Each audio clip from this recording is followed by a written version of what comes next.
Ada yang logonya sayap, ada yang logonya huruf pakai sayap, hewan bersayap, mirip kayak sayap, dan ada juga yang nggak pakai sayap sama sekali. Ada banyak banget merek motor yang tersebar di seluruh dunia, yang juga berarti ada banyak logo atau lambang merek motor yang juga beredar di luar sana. Tapi kalian tahu nggak, kalau logo tersebut sebenarnya punya makna tersendiri. Bahkan beberapa juga ada yang didasari oleh filosofi dan histori pabrikan tersebut. Penasaran apa makna di balik logo merek motor favorit kalian? Yuk, langsung aja kita bahas.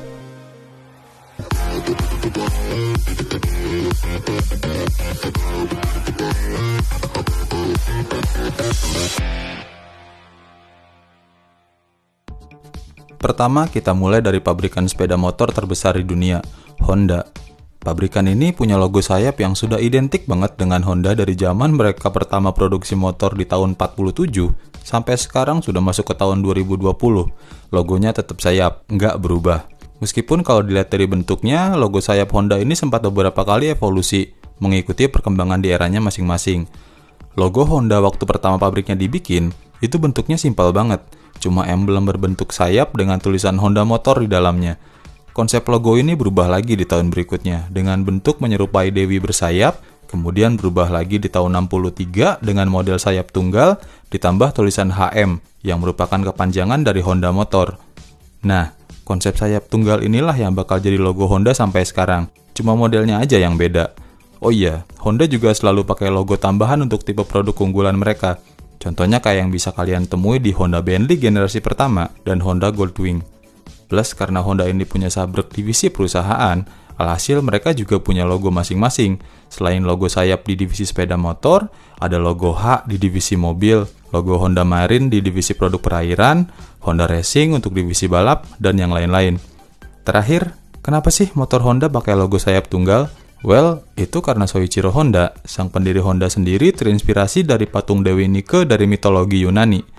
Dewi Nike ini dikenal sebagai Dewi Kemenangan, which is memang jadi tujuan Honda-san sejak pertama kali mendirikan Honda Motor Company, yaitu untuk menjuarai kejuaraan balap Grand Prix, baik di balapan roda 2 ataupun balapan roda 4. Selanjutnya ada pabrikan yang sudah kita bahas di video sebelumnya, which is sedihnya nggak banyak yang nonton.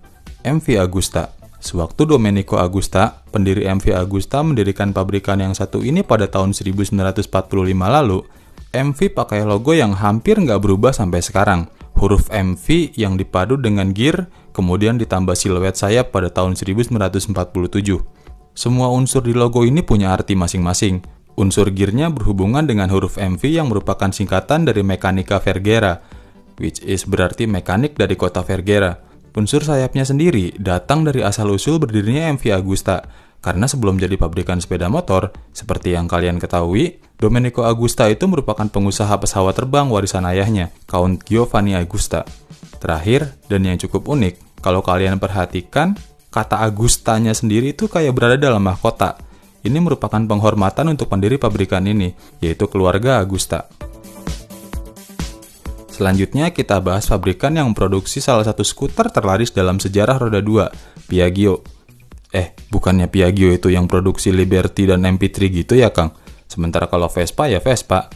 Ya, betul. Tapi kalau sekarang, karena aslinya Vespa itu adalah karya terbaik punya Piaggio. Saking suksesnya, orang zaman now mungkin lebih kenal nama Vespa dibanding nama Piaggio. Nah, balik ke logo, Piaggio ini punya logo yang unik dan salah satu yang paling inovatif dari seluruh brand roda 2 yang kita bahas. Setelah pakai logo standar yang menggambarkan Rinaldo Piaggio, pendiri Piaggio dan asal-usul mereka yang merupakan salah satu perusahaan aeronautika, pada pertengahan era 60-an, Piaggio menyelenggarakan sayembara untuk membuat logo terbaru. Setelah pemisahan divisi perusahaan Piaggio Aeronautica dan Piaggio Sepeda Motor, dan logo inilah yang jadi pemenang. Logo ini unik, karena banyak banget interpretasi maknanya. Pertama, kalau dilihat-lihat, logo ini bagaikan bentuk ujung tombak, which is merupakan pencapaian brilian Piaggio yang saat itu menjadi produsen motor sukses dari Italia. Logo ini juga bisa menyerupai dua huruf P, yang berarti Piaggio. Kemudian juga bisa dilihat sebagai sepasang sayap, which is menandakan Piaggio Aero yang menjadi asal-usul pabrikan ini. Tapi yang paling mind-blowing, logo ini juga bisa terlihat bak lebah atau tawon, which is ya masih nyambung juga, karena bahasa Italianya lebah atau tawon itu, coba tebak apa? Ya, Vespa. Ah, gak mirip tawon tuh, Kang? Yakin?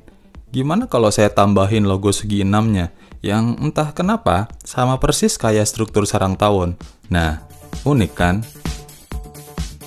Sebelum saya jelaskan makna dari logo Yamaha, ada yang tahu nggak sih ini gambar apa? Nah, ini adalah gambar tuning fork atau yang bahasa Indonesianya disebut sebagai garpu tala. Itu dia alasan kenapa Yamaha punya julukan pabrikan garpu tala.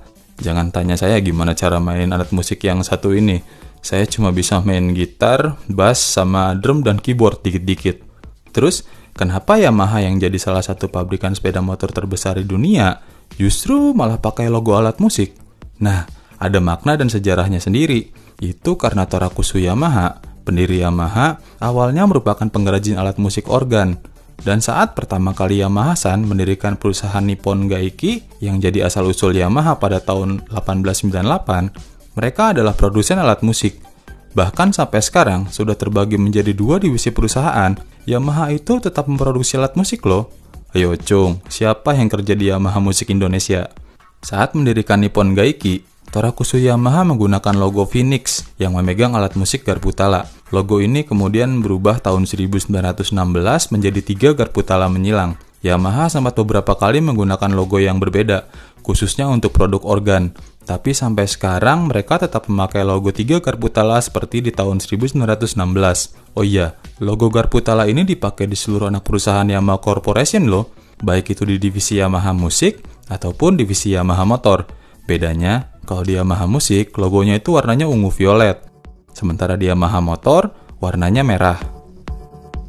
Pabrikan motor trail, supermoto, dan enduro asal Swedia yang sekarang dikuasai oleh KTM ini juga punya logo yang menarik, plus punya aspek historis yang sangat kuat juga. Pada era Perang Dunia di 30-an, sampai ke era perkembangan sepeda motor di era 60-an, pabrikan yang satu ini memakai logo ala mahkota kerajaan yang melambangkan tempat asal mereka, which is terbentuk di kerajaan Swedia. Tapi sejak era 70-an, Husqvarna mengganti identitas mereka jadi jauh lebih simpel, dengan bentuk mirip persegi rounded, kemudian ada 3 tanduk di atasnya. Usut punya usut, logo ini ternyata berasal sejak abad ke-17, saat Husqvarna masih menjadi produsen senjata untuk kekaisaran Swedia. Bentuk logo Husky modern sebenarnya itu adalah pembaruan dari logo asli mereka, yang bentuknya kayak gini. Nah, bentuk logo ini merupakan bentuk yang dilihat oleh para prajurit saat mengeker pakai senapan musket zaman dulu. Kerennya lagi, kalau kalian lihat lebih seksama, logo tersebut juga bisa diinterpretasikan sebagai mahkota, yang seperti sudah kita bahas barusan, merupakan identitas Husqvarna di generasi sebelumnya. Kalau melihat logo Kawasaki, sebenarnya itu biasa-biasa aja lah ya. Cuman pakai emblem huruf K, persis seperti Suzuki yang pakai logo huruf S. Tapi gimana dengan yang satu ini? Yes, di produk Kawasaki H2 series, geng hijau itu nggak pakai logo K, tapi pakai logo begini. Yang modelnya itu mirip apa ya? Sayap kupu-kupu gitu? Tapi logo ini ternyata juga punya makna tersendiri. Menurut Kawasaki, nama logo ini adalah River Mark, yang juga punya aspek historis luar biasa bagi geng hijau. Logo inilah yang dipasang di bendera kapal milik Kawasaki Tsukiji Shipyard di Tokyo. Perusahaan di mana Sojo Kawasaki, sang pendiri Kawasaki, memulai bisnisnya sebagai seorang pengusaha perkapalan pada tahun 1870 dulu. Kawasaki Ninja S2 Series dipilih sebagai produk yang pantas menyandang logo ini karena dianggap sebagai produk yang menggambarkan visi Kawasaki yang ingin menembus batas di dunia transportasi udara, darat, dan laut. Cuma ada 2 tipe motor produksi yang pakai logo ini, yaitu H2 Series dan Kawasaki W1, yang menjadi moge berkapasitas terbesar di Jepang pada pertengahan era 60-an. Selain di dunia perkapalan dan sepeda motor, logo Rivermark Kawasaki ini juga dipasang di dunia penerbangan dan mesin pesawat bikinan Kawasaki Heavy Industries. Plus juga dipakai di beberapa bagian kereta cepat Shinkansen buatan Kawasaki. Yang kalau kalian kaitkan dengan bahasan sebelumnya, klop banget dengan visi Kawasaki yang ingin menjadi pabrikan terdepan di darat, laut, dan udara. Well, that's it.